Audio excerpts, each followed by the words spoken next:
Hello everyone, kamusta na uling lahat? Andito na naman ako para magbahagi sa inyo ng araw-araw kong ini-experience dito sa buhay ko.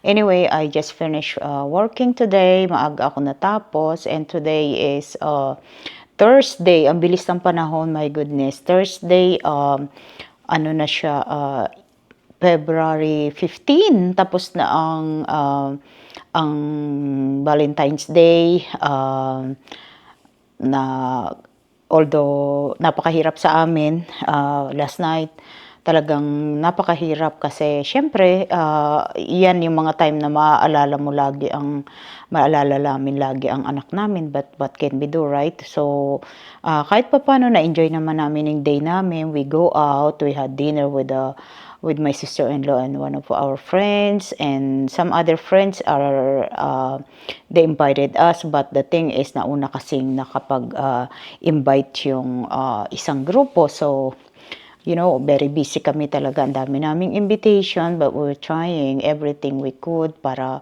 makapag-enjoy lang. Anyway, kakatapos ko nga magtrabaho, nakapaglaban na ako, nakapagtiklop na, sampay, lahat. Ang dami kong nagawa today kahit na late ako nagising. Imagine, late na ako. Gising ako pero I cannot get up kasi wala na naman akong tulog last night. But it's okay, normal na yan sa akin, so I cannot complain.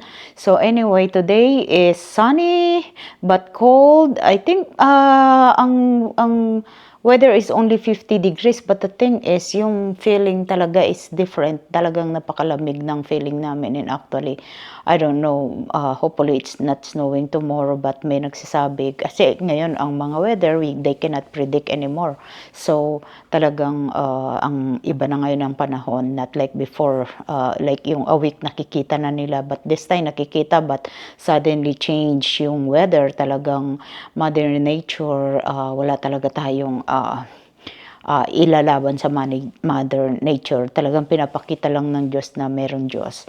Anyway, today, I have one client na gusto ko ikwento sa inyo. The reason I made a video today kasi hindi sana ako magbi-video ngayon kasi I'm still doing editing. Actually, I'm still doing it right now. Kaya lang, since I'm waiting for the time, it's another 50%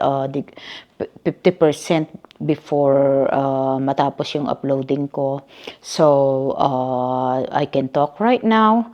Bago ako magluto, bago dumating ang asawa ko, kasi I still have, at least I have 30 minutes to do this para makapagluto ako kahit paano, mas-squeeze ko yung luto.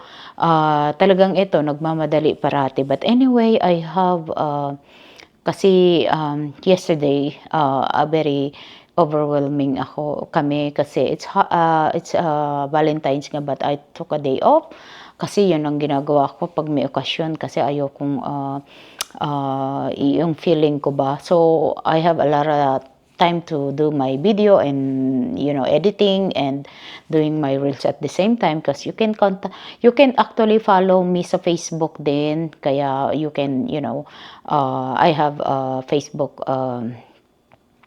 link din dito, so please if you can follow me on my Facebook, okay? Thank you so much. At saka I would like to say thank you pala sa lahat ng subscribers and all the followers at laging mga all those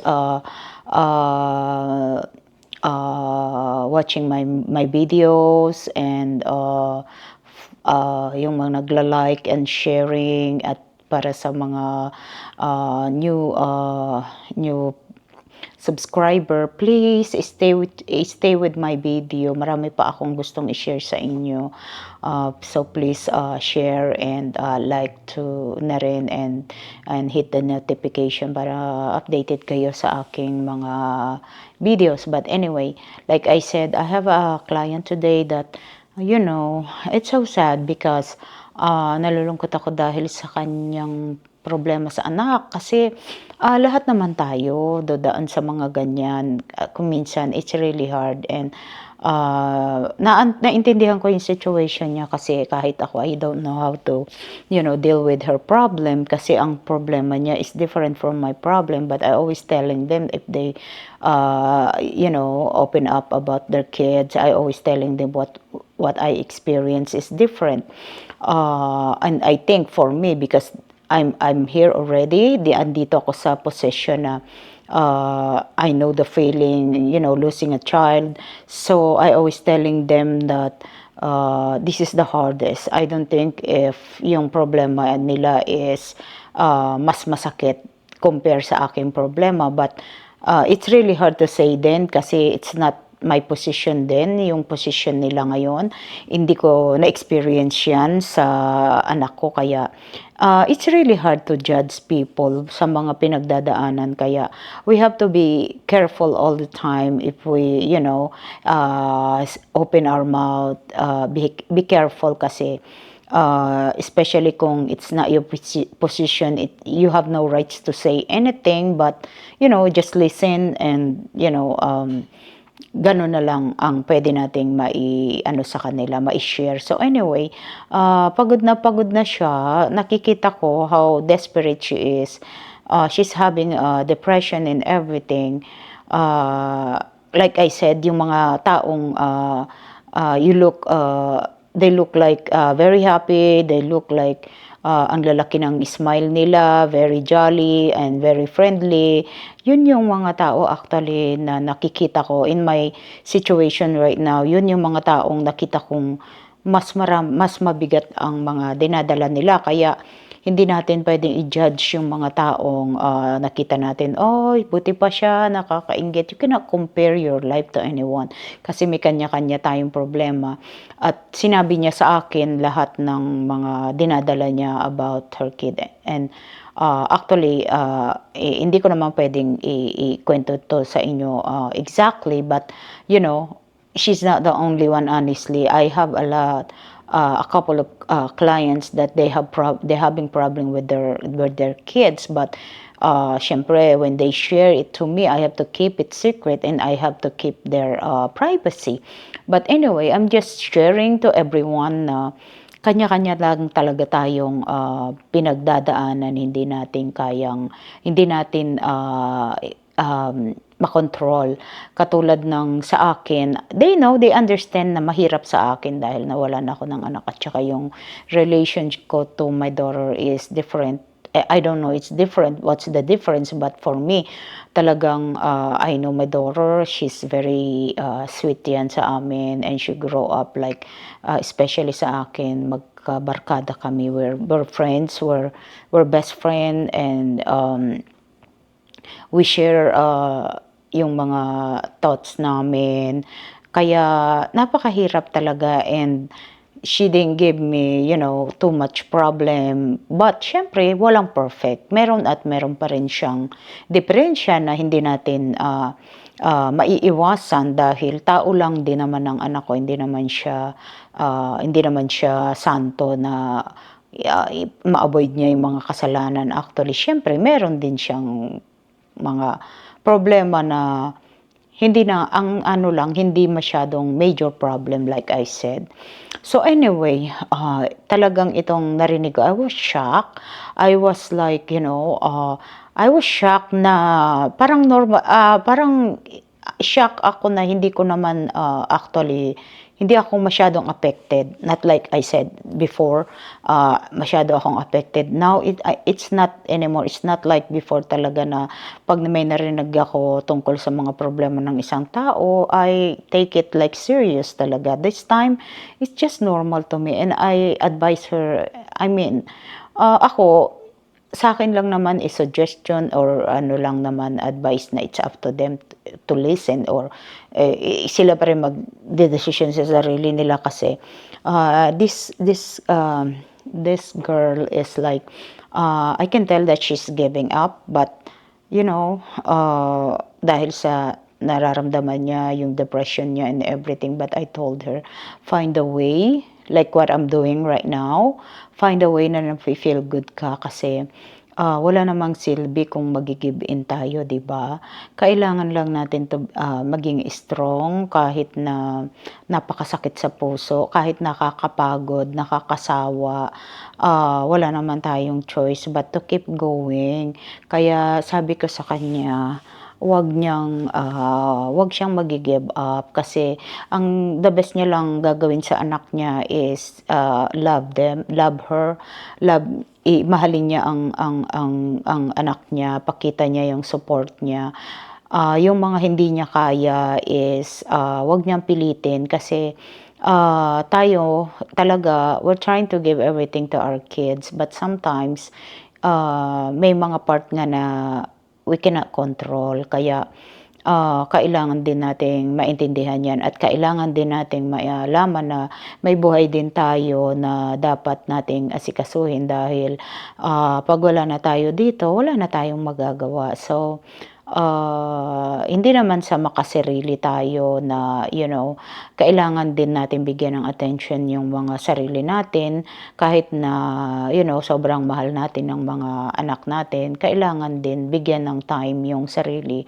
Kasi alam ko yung tao na 'to since before kilala ko siya. So, I know kung ano yung pinagdadaanan niya at saka from the beginning I know what she been through. But like I said, sabi ko nga, I'm trying to explain to her na yung anak ko, pinrepare ko everything, nagplan ako sa kanya. But like I said, hindi naman yun yung plan ng Diyos sa kanya. Kaya sabi ko, iba ang plan ng ng anak mo sa plan sa plan mo. Kasi kung minsan gusto niya na umalis dito to stay away from this problem but hindi niya nga kaya. Siyempre, sino bang may kaya kung alam mong yung anak mo nahihirapan, bakit mo tatakbuhan, 'di ba?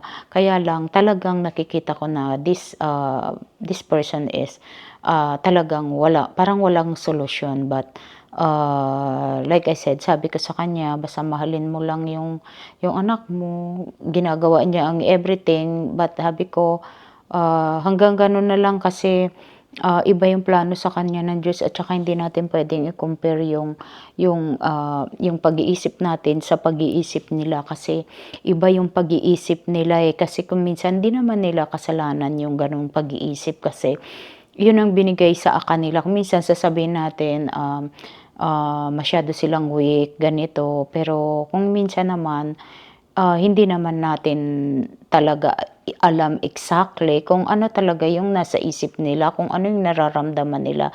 So, it's really hard to explain na bakit sila nagkakaroon ng depression, bakit sila bakit sila nasasaktan.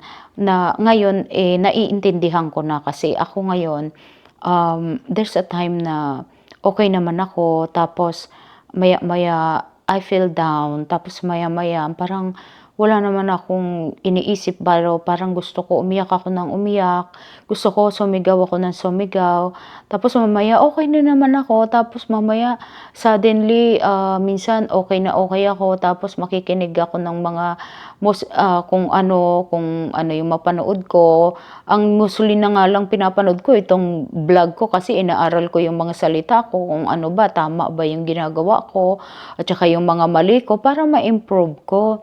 Hindi na ako nanonood ng movie, hindi na ako nakikinig ng music, hindi na nga ako lumalabas, sabi ko, para hindi ako maapektuhan. But still, there's a time talaga na mararamdaman mo yung feeling na you're tired, pagod ka na. Just like last night, antok na ako. I'm about to sleep and then bigla na lang akong parang electricity na i-stop sa utak ko, patulog na ako, nag-i-snore na ako, magigising pa rin ako and then I'm gonna end up like gusto ko umiyak pero hindi naman ako makagalaw, hindi ako maka-move sa higaan ko kasi ayokong ma-disturb din yung husband ko kasi maaga din siyang magre-ready for work. So, Tinitiis ko, iiyak ako as kung iiyak kaya yun ang sabi ko dito sa client ko, kung feel mo umiyak, umiyak ka lang at saka sabi ko, hanapan mo nga ng ang sarili mo ng way mo para maano mo, ma-divert mo yang mga nararamdaman mo. Kasi, alam ko, nakita ko how you know, help your kid para matulungan mong sana maisip niya na magbago siya, ma-change niya kung ano man yung ginagawa niya. But like I said, wala nga tayong control doon. Sila yung may desisyon yun. Maybe they're happy for what they doing, but who knows? Walang makakapagsabi. Kaya ngayon, sabi ko sa kanya, ano ka na lang, pagtiyagaan mo na lang na bigyan siya ng, ipakita mo lang na you're always there, na, you know, and then, yung kaya mo lang, pakita mo sa kanya yung kaya mo lang gawin. Although, ang hirap-hirap sabihin yun, lalo na sa case ko, sa nangyari sa anak ko, kung alam ko lang, my God, ibibigay ko lahat kahit alam kong masama. Kaya ang hirap mag-advise talaga sa tao, pero yun dapat ang pwede mong gawin. Kaya lang, tiisin mo talagang yun kasi, dahil kung hindi, mahirapan ka talaga.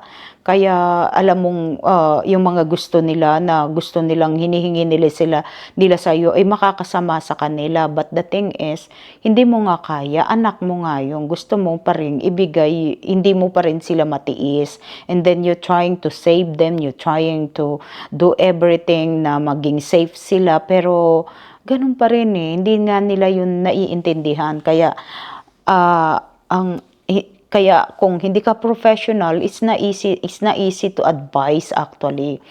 Kaya for me, sabi ko na lang sa kanya, enjoy your life while you can. Kasi ang buhay kasi for me, sabi ko, in-explain ko na lang, life is all about choices. Sabi ko, ang Diyos, binigyan tayo ng buhay para gawin natin yung magagawa natin, you feel better, we feel good. Para pag time na natin is wala kang regret. But anyway, like I said, itong lupa, habang andito ka, wala kang katapusan. Kasi sabi ko nga sa kanya, kahit maibigay mo lahat sa anak mo, would you think wala ka ng problema?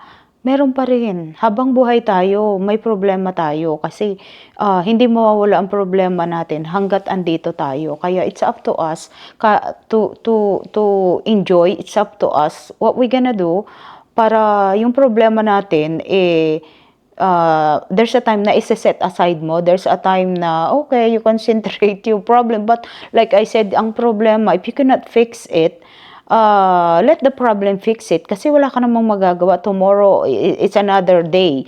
So, sabi ko sa kanya, so that's what you're gonna do. Kasi, hindi mo nga matulungan yung gusto mo tulungan. So, what you're gonna do is, you don't have to give up para lang makatakas ka sa problema na sinasabi mo. Kasi wala naman tayong kasiguraduhan kahit na anong gawin mo kung taking your life is not a solution, because what if hindi ka naman natuluyan? So hindi mo masasabi kasi when your time come, kahit na wala kang gawin sa sarili mo, mawawala ka dito sa mundo. Pero kahit na ilang beses ka mag-attempt or what, at kung hindi mo rin time. So, dadagdagan mo lang yung problema mo, dagdagan mo lang yung paghihirap mo sa buhay, dahil kung paano kung naging vegetable ka lang or kung ano man mangyari sa'yo, o imbis na naandyan ka kahit papano, nabibigyan mo ng kahit konting tulong na kaya mo yung anak mo, at least bonus mo na yon, sabi ko sa kanya. So I think that this is what you're gonna do. Just keep doing, keep enjoying yourself. Don't take it serious yung mga problema, kasi problem is always there, hindi talaga mawawala. Ngayon ko lang makita na ang reality ng buhay is full of problem, talagang kaliwat kanan. Kahit ayaw mo, lalapitan ka niyan, kahit na anong avoid mo, andyan pa rin yan. Hindi pwedeng mawalan tayo ng problema, dahil ang taong walang problema ay talagang wala na dito. Namamahinga na talaga yon. So, sabi ko sa kanya, maghanap ka ng way mo, kuha ka ng group support na katulad ng ginawa ko. I have group support sa social media, but it's a private chat room. Sabi ko sa kanya kasi I'm not comfortable talking to anyone, even my family or anyone else na kilala ko. I rather talk to the person na we don't know him, we don't know them. Mas i-release mo yung pain mo sa mga hindi mo kilala, na hindi kayo magkikita dyan someday, na hindi kayo magkakaaway someday. So, wala kang problema. Kaya, so, yun ang sinabi ko sa kanya. Actually, I'm trying to help her to search kung saan meron siya fit na ganun, kasi magkaiba naman kami. Kasi ako, I'm grieving because I lost my daughter. Siya naman grieving, and I mean, it's not grieving, it's anxiety and depression sa kanya because what's going on to her kid. So sabi ko sa kanya, find a way na you can release, kasi that's the only way we can do. Kailangan makarelease tayo, kasi kahit na tawa-tawa tayo with the group, with the friends, pag hindi mo nare-release yung nasa puso mo, is still the same. So you rather have someone to talk to, na mga taong pare-pareho kayo ng pinagdadaanan, pare-pareho kayo ng mga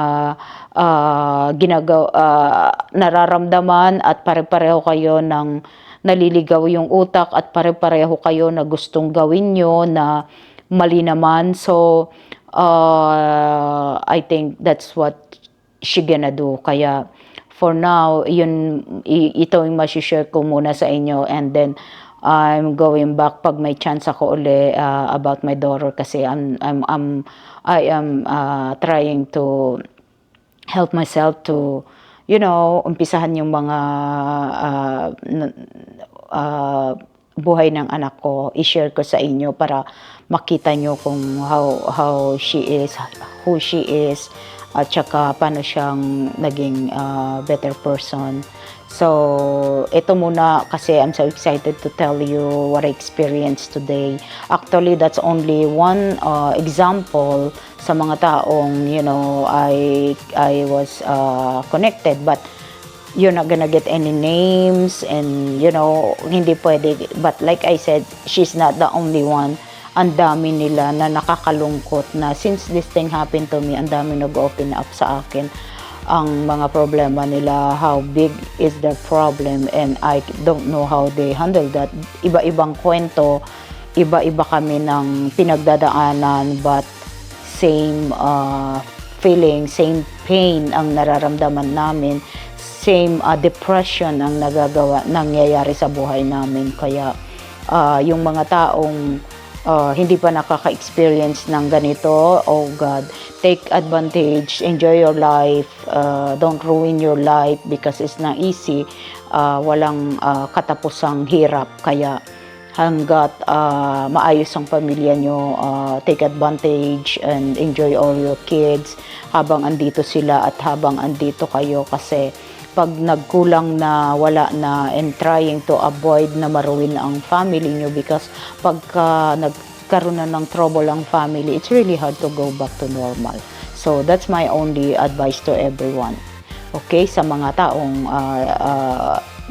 andyan na nakakikinig, and I hope na may na-share ako sa inyong magandang aral today. So okay, I'm going back to my chores. I have to cook, and marami pa akong kailangang gawin. I have to clean downstairs sa may workplace ko. So I will see you again next video. Okay, so take care everyone, and I hope na meron ako na share na better, na maganda sa inyo, especially doon sa mga nagsasuffer like what we've been experiencing right now.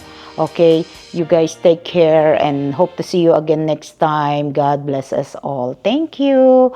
Love you guys. Bye.